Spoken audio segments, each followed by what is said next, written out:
Врлевски, кои беа причините зашто не го избравте во целост тимот кој го предложи специјалната обвинителка Катица Јанева?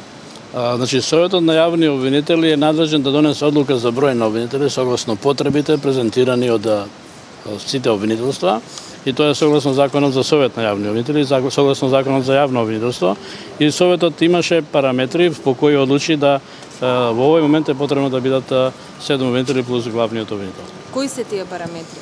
Па бројот на предмети кои што е презентиран, односно не е презентиран, но бројот на предмети во исчекување е параметар, и тоа што јавните обвинители во сите други обвинителства работат со околу 40 предмети по еден јавен обвинител, така да Советот оцени дека во овој момент е доволен бројот од 7 обвинители плюс главниот обвинител. Колку имате во организиран криминал обвинители? Обвинители во организиран има 12 обвинители кои работат на годишно ниво на преку 400 предмети, додека во овој момент секој јавен обвинител, просек во јавното обвинителство на Република Македонија работи со отприлика 40 на предмети по човек.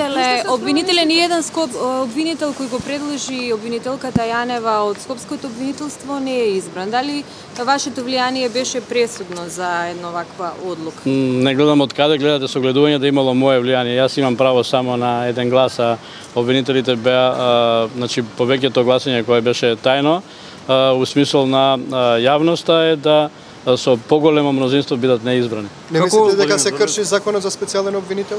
Мислам сигурно дека не се крши законот за специјален јавен обвинител. Од каде предмети има специјалната обвинителка кога таа пред малку изјави дека таа самата не знае? Па тоа е главната причина зашто Советот одлучил да определи една голема бројка од 7 обвинители за предмети за кои никој не знае колку ќе бидат. Во овој момент предмети кои потекнуваат од незаконското прислушкување, кои Скопското јавно обвинителство и обвинителство за организиран криминал ги има како предмети отворено се 25.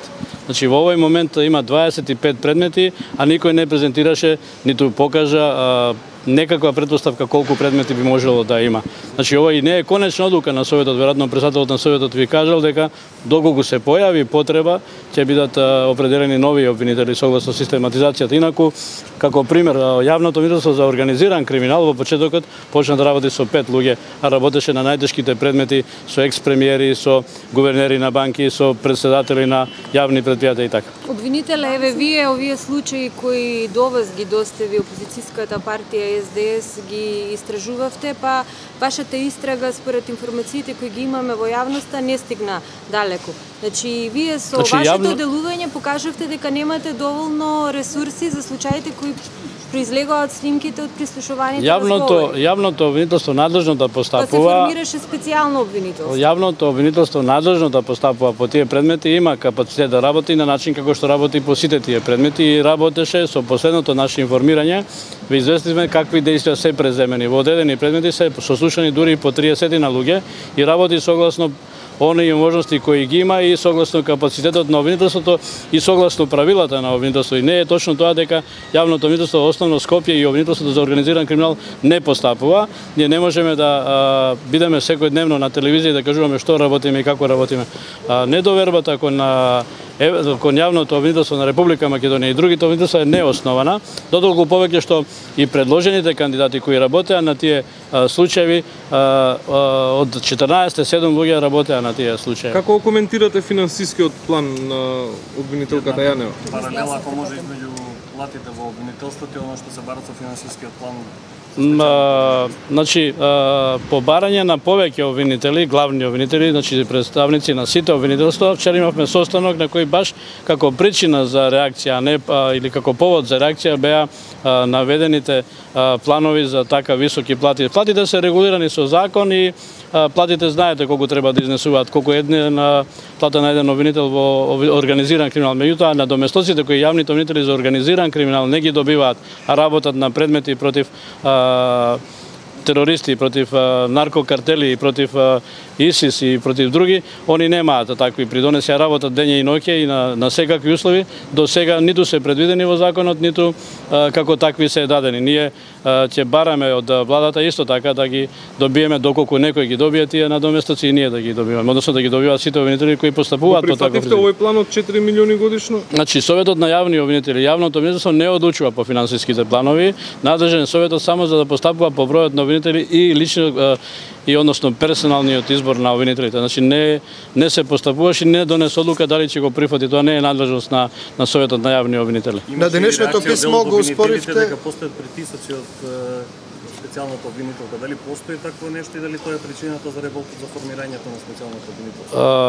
Во јавното обвинителство, генерално во целата институција постои голем револт и разочараност и навреденост на јавните обвинители, што е избрано паралелно обвинителство, кое според ете и вчерашните притисоци, односно не притисоци, него препораки да се поднесе иницијатива за противуставност, тоа е навреда на целото обвинителство, затоа што со ништо не покажало дека не ги работи. Преку 12.000 предмети има во јавното обвинителство, од кои 95% успешност пред судовите.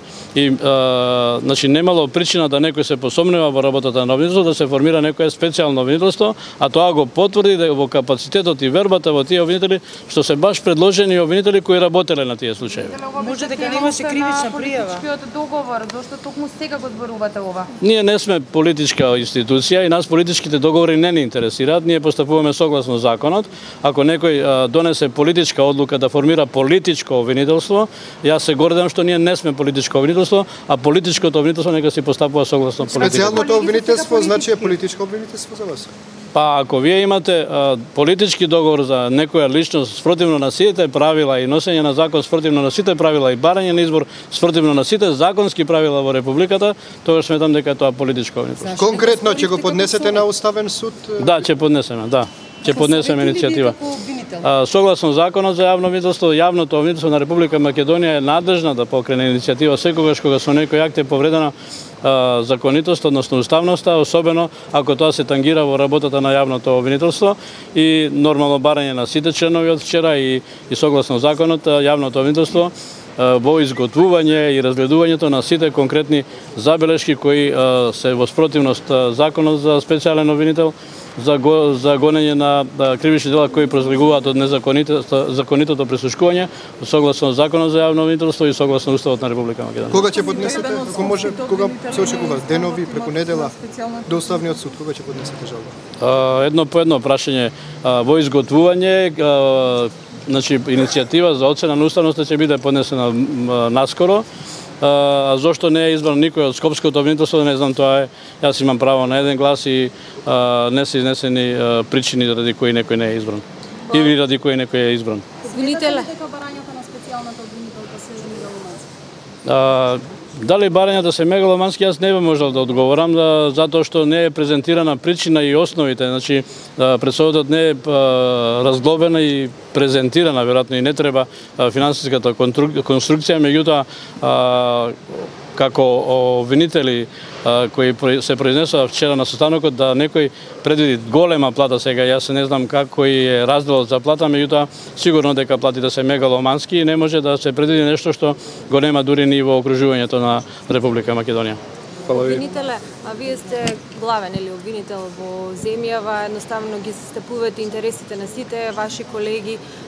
Многу пати сме биле сведоци на нивни забелешки дека работат во вонредни услови и со човечки ресурси, и со останати ресурси. Вие прв пат го кревате вашиот глас и реагирате сега во моментот кога се формира специјалното обвинителство. Значи, зашто вие до сега толериравте да функционирате во вонредни услови, многу предмети на малку обвинители, недоволно мотивирачки плати и така натаму? Точно е тоа дека работиме во тешки услови, дека бројот на обвинители е многу мал, дека се доведе во прашање и редовното функционирање на обвинителството од аспект на обвинители. Меѓутоа, не е точно дека прв пат сме реагирале. Јавното обвинителство во наназад 3 или 4 години заедно со Советот поднесуваме иницијативи до владата на Република Македонија. Лично јас имам преку 4 писма пишано до министерот за правда кој е надлежен за носење на законот кој го спречува изборот на јавни обвинители. Законот за јавно обвинителство не е донесен веќе 5-та година.